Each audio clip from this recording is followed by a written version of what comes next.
¿Qué tal, mis hermanos? Buen día. Pues seguimos avanzando en la meditación de la palabra de Dios en este lunes 3 de octubre del año 2022. Estamos avanzando en esta semana 27 de tiempo ordinario y vamos a iniciar la lectura de Gálatas. Normalmente la primera lectura es del Antiguo Testamento y así lo hemos hecho durante mucho tiempo, durante muchos meses, semanas pasadas, y el último que vimos fue el libro de Job. Pero hoy, durante semana y media, vamos a empezar a leer cartas paulinas en la primera lectura, y en esta semana y media vamos a ver la carta a los Gálatas. Hoy corresponde al capítulo 1, pero los versículos del 6 al 12. Nos brincamos el saludo y algunas cosas introductorias. Y se va directamente Pablo a la situación. El tema es si se necesita la ley todavía o si es solamente la fe en Cristo Jesús la que nos salva. Porque Pablo había dejado una comunidad ya formada, adoctrinada en la fe en Cristo, pero había personas que empezaron a llevar ideas extrañas, y muchos se han dejado convencer por personas que muestran cosas diferentes a las que Pablo y los cristianos le han enseñado. Y dice Pablo: me extraña mucho que tan fácilmente hayan abandonado ustedes a Dios Padre, quien los llamó a vivir la gracia de Cristo, y que sigan otro evangelio. Pero fíjense luego cómo aclara: no es que exista otro evangelio. Lo que pasa es que hay algunas personas que los perturban a ustedes tratando de cambiar el evangelio de Cristo.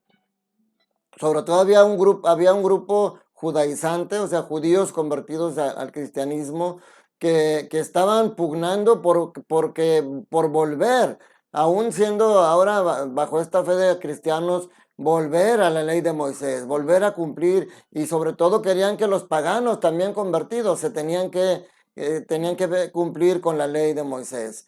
Entonces, y sobre todo porque a Pablo, de alguna manera, la gente empezaba a cuestionarlo porque decían: tú no eres de los 12 apóstoles, tú no conociste a Jesús. De alguna manera querían poner en tela de duda lo que él predicaba. Por eso, dice Pablo, el Evangelio, dice, sépanlo bien. Bueno, primero dice esto: si alguien les predica un evangelio diferente, incluso yo mismo, si les traigo un evangelio o unas ideas diferentes a las de Cristo Jesús, que sea maldito. Y es tan importante que lo repite, dice: se los acabo de decir, pero se lo repito. Si alguien predica algo diferente al evangelio que han recibido, que sea maldito. Y luego él les dice: el evangelio que he predicado no es un invento humano, lo he recibido, ni lo he recibido de ningún hombre, sino ha sido por revelación de Jesucristo. O sea, él dice: no porque yo no haya conocido a Cristo, no porque yo no haya sido de los 12, les traigo algo diferente o algo que yo haya inventado. Dice: ¿acaso creen que yo lo que los digo es por agradarlos a ustedes? Yo no trato de agradar a los hombres, yo trato de agradar a Dios, porque ese es el ministerio que yo he recibido. Esa es la tarea que yo he recibido. Entonces, la cuestión que vamos a ir analizando durante la semana en esta carta a los Efesios es esa: ¿es suficiente la fe en Cristo Jesús o tenemos que regresar a las leyes? En el Evangelio de Lucas, capítulo 10, versículos del 25 al 37, nos presenta una parábola muy hermosa, muy conocida, y es otra de las parábolas que solamente Lucas la cuenta: la parábola del buen samaritano. Empieza con una buena pregunta, y de un doctor de la ley, que se supone que conocen todo lo relacionado con la ley. Y ellos le preguntan a Jesús: Maestro, ¿qué debo hacer para conseguir la vida eterna? Esa es una muy buena pregunta que tendríamos que hacernos hoy. ¿Qué tengo que hacer para conseguir la vida eterna? Nada más que la intención el doctor de la ley no era precisamente una respuesta. La intención era ponerlo a prueba. Jesús, como muchas veces lo hace, no responde directamente. Lo va llevando a que él mismo tenga la respuesta y lo dirige hacia la ley, porque le dice: ¿qué es lo que está escrito en la ley? Fíjense, esto parecía una contradicción con lo que ya Pablo decía en la primera lectura y con la meditación de que si es necesario apegarnos todavía o ser esclavos todavía de la ley.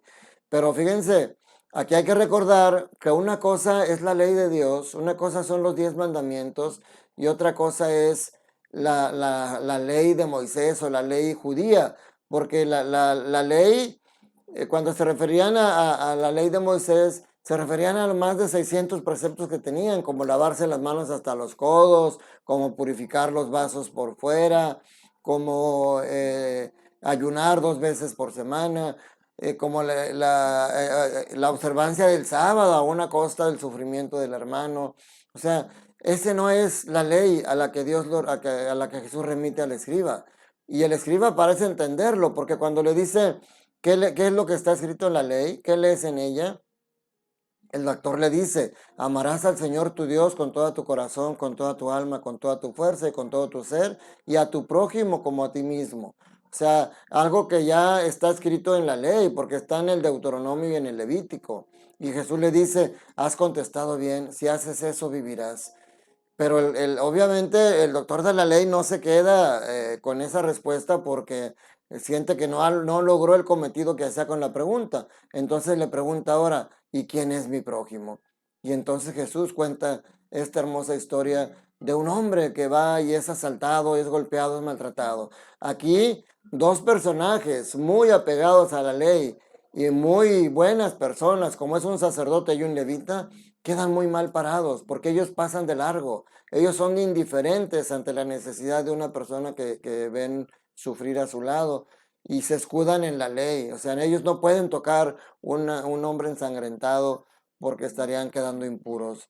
Entonces ellos quedan muy mal parados. En cambio, un extranjero, un samaritano, él sí tiene compasión. Él se acerca, lo ve, lo ayuda, lo cura las heridas, lo monta en su caballo, se lo lleva a una posada, lo deja para que lo cuiden y se reponga bien y le da dinero al posadero para que lo cuide. Dice, si gastas de más, a mi regreso te lo pagaré. Fíjense qué interesante. Y cuando Jesús le pregunta, fíjense, este punto es importante. Cuando después de terminar este relato, Jesús le pregunta, ¿cuál de estos tres te parece que se portó como prójimo del hombre que fue asaltado por los ladrones?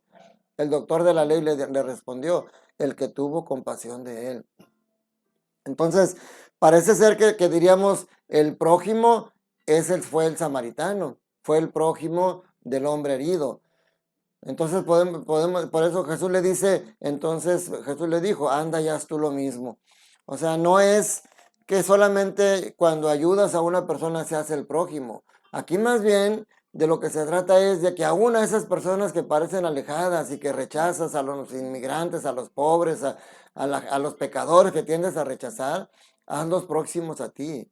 Ayúdalos, ayúdalos. Nosotros es bueno que pidamos por la paz, pero no podemos pedir por la paz diciendo, Señor, mata a todos los pecadores y llévatelos y quémalos en leña verde. Tenemos que pedir por la paz, pidiendo por la conversión de los pecadores, que Dios toque su corazón para que se conviertan. Entonces, eres el prójimo necesitado cuando perdiste un ser querido. Eres el prójimo necesitado cuando te estás yendo por mal camino. Eres el prójimo necesitado cuando has perdido el trabajo.